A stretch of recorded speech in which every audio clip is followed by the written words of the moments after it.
Assalamualaikum warahmatullahi wabarakatuh. Alhamdulillah, segala puji bagi Allah yang telah mempertemukan kita pada kesempatan hari ini.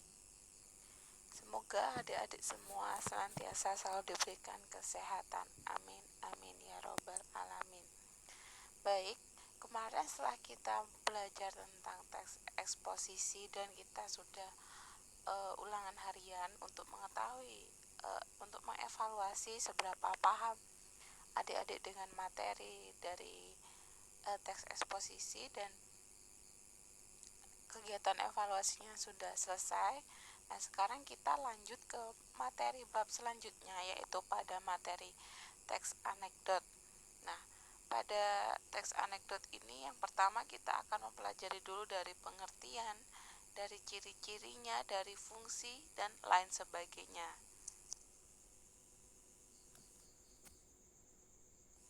Baik, untuk materi yang pertama dari teks anekdot, kita akan belajar dari pengertian dan karakteristik teks anekdot.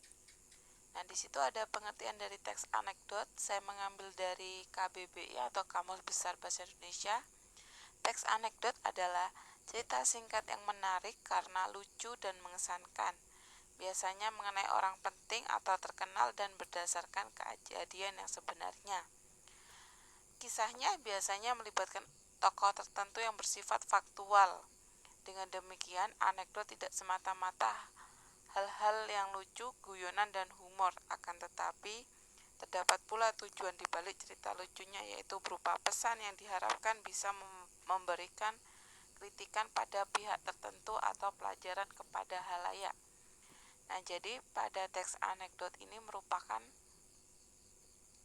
cerita teks anekdot ini berbeda dengan cerita-cerita yang lain, tetapi teks anekdot ini teks yang berisikan humor, lelucon, tetapi tidak hanya berupa humor dan lelucon saja, tetapi ada tujuannya, yaitu tujuannya berisikan tentang kritikan, sindiran kepada seseorang. Nah, seseorang yang dimaksud pada teks anekdot ini biasanya yaitu orangnya itu bersifat faktual.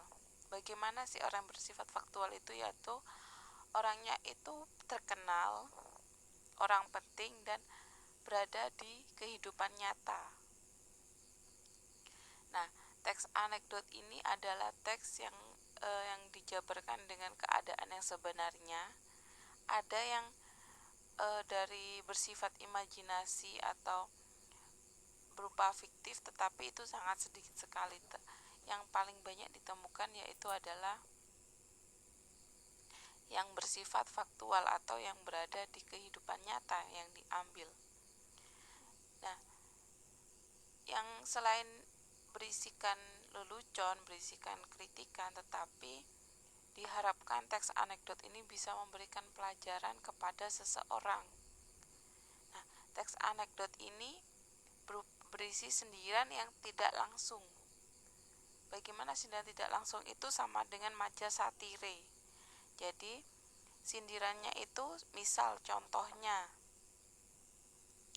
dari misal mau menyindir karena tulisannya jelek, tapi bagaimana cara menyindir secara tidak langsungnya? Jadi contohnya seperti ini.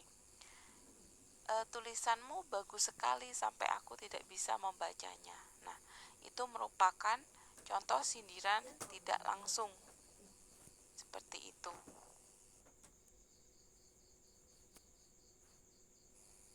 Tadi sudah berupa pengertian dan pengertian dari teks anekdot. Sekarang yaitu ada unsur, fungsi, dan ciri-ciri.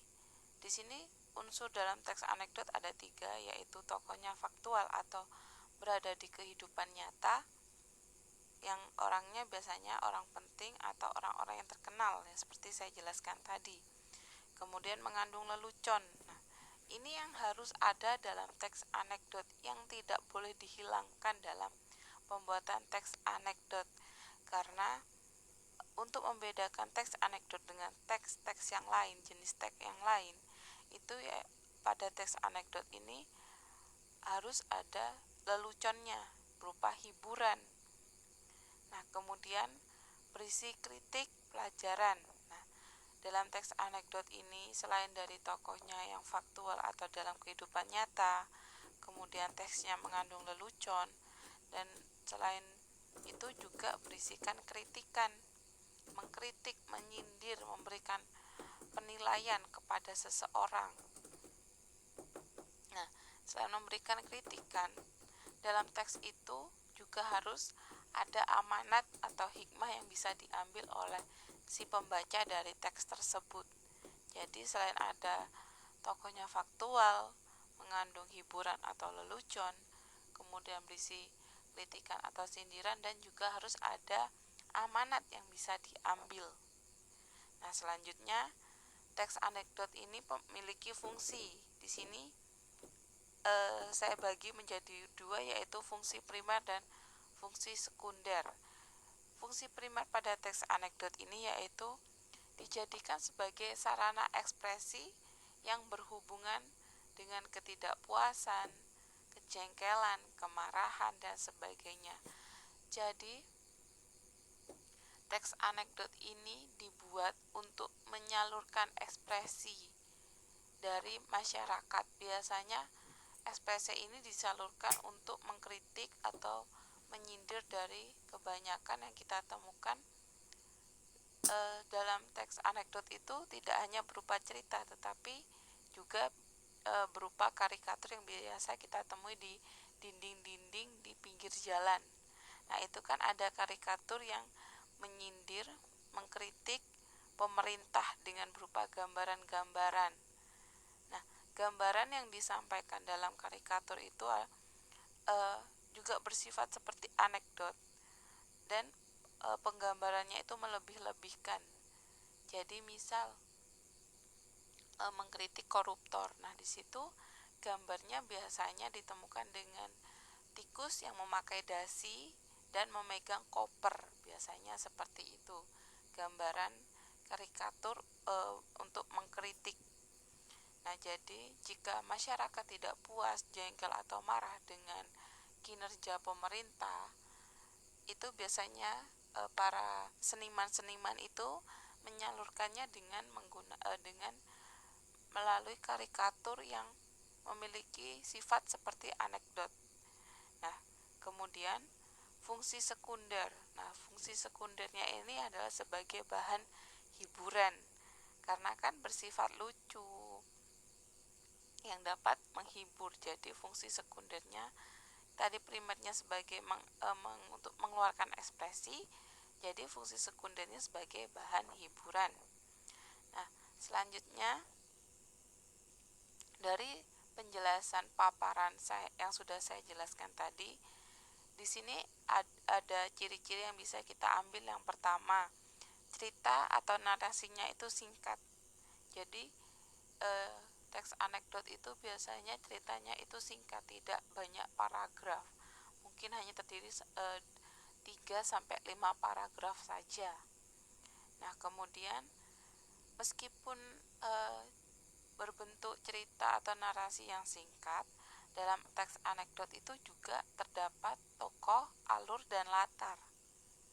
Nah, kalau tokoh dan penokohan itu berbeda ya. Kalau tokoh itu si tokohnya, si orangnya, tetapi kalau penokohan itu adalah karakternya, sifatnya.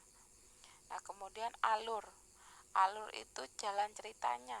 Alur itu ada 3, alur maju, alur mundur, dan alur campuran. Dan latar ada latar tempat, latar waktu, dan latar suasana. Nah, yang kedua, berbentuk lelucon dan mengandung kritik yang bisa menjadi bahan pembelajaran bagi halayak. Nah, di situ berbentuk lelucon dan mengandung kritik. Jadi lagi-lagi teks anekdot itu tidak jauh dari sifatnya yang lelucon, bersifat hiburan, dan isinya itu mengandung kritikan. Meskipun mengandung hiburan, mengandung kritikan, tapi pembaca juga harus bisa ada amanat atau pembelajaran yang bisa diambil oleh si pembaca dari setelah membaca teks anekdot tersebut. Seperti itu. Baik, untuk penjelasan dari teks anekdot, saya kira cukup untuk pengertiannya saja, agar adik-adik bisa belajar lebih mudah memahami, tidak hanya menghafal, tapi adik-adik harus bisa memahami, karena menghafal dan memahami itu berbeda. Kalau memahami, adik bisa mengerti apa yang dimaksud dari setiap pembelajaran. Kalau menghafal, hanya menghafal materi, kemudian bisa hilang begitu saja ketika sudah tidak menghafalkan lagi. Nah,